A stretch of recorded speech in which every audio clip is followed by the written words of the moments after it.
माननीय अध्यापक जी, सम्माननीय गुरुजन और मेरे छोटे एवं बड़े प्रिय भाई बहनों, जैसा कि आज हम सभी जानते हैं, आज हमारे प्यारे बापू जी यानी कि महात्मा गांधी जी का जन्म महोत्सव है, जिसे पूरे देश में मनाया जा रहा है। तो आज उसी के उपलक्ष्य में मैं आपको उनके जीवन के कुछ किस्से सुनाना चाहती हूँ। एक बार क्या होता है, एक बार गांधी जी लंदन में थे, तब कुछ शिष्यों के एक समूह ने उन्हें खाने पर बुलाने का तय किया। तो जो विद्यार्थियों का जो नेता था, केवल वही गांधी जी को जानते थे और सभी शिष्य जो थे वो जानते नहीं थे गांधी जी को। तो उन्होंने क्या किया कि वो दोपहर में खाना बनाना उन्होंने शुरू किया, क्योंकि गांधी जी शाम के खाने पर आने वाले थे। उन्होंने उनको शाम के खाने पे बुलाया था, इसलिए वो शाम के खाने पे आने वाले थे। तो उन्होंने दोपहर में सारी तैयारियां करना शुरू कर दी। इसी के बीच विद्यार्थियों का जो नेता था वो कुछ काम से बाहर चला गया। उसके बाद में क्या हुआ कि जो शिष्य थे वो सारे खाना बनाने में व्यस्त हो गए और बाद में उनके बीच एक दुबला पतला सा आदमी अपने आप आकर उनकी सहायता कराने लगा। उनको पता नहीं चला कि व्यक्ति कौन है, पर उन्होंने कुछ विशेष उस पर ध्यान नहीं दिया।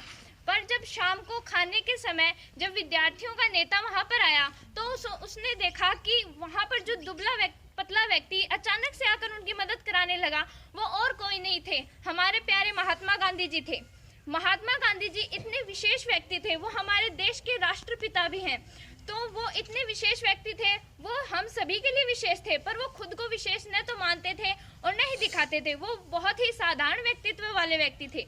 इसी से एक दूसरी कहानी भी है कि एक बार जब गांधी जी साबरमती आश्रम में थे, तो उन्होंने अपने ही किसी मित्र को, जो उन्हीं के साथ आश्रम में रहता था, वहाँ पर उन्होंने उसको थोड़े से खराब से केले दिए, जो थोड़े से मतलब अजीब से थे। तो फिर उस जो मित्र था गांधी जी का, वो बहुत नाराज हुआ कि मुझे इस प्रकार के केले क्यों मिले। पर बाद में जब उसने गांधी जी से बात की, तो गांधी जी ने उसे कहा कि ये केले पाचन के लिए बहुत अच्छे होते हैं, क्योंकि तुम्हारी तबीयत जो है वो बहुत ही खराब रहती है, इसलिए तुम्हारे स्वास्थ्य के लिए बहुत ही बेहतर है। तो इससे हमें ये भी पता चलता है कि हमारे जो प्यारे गांधी जी थे, वो अपने सभी मित्रों का, चाहे वो अपना हो चाहे वो पराया हो, वो सभी का बहुत ज़्यादा ख्याल रखते थे और उन्हें सभी की बहुत ज़्यादा फिक्र हुआ करती थी।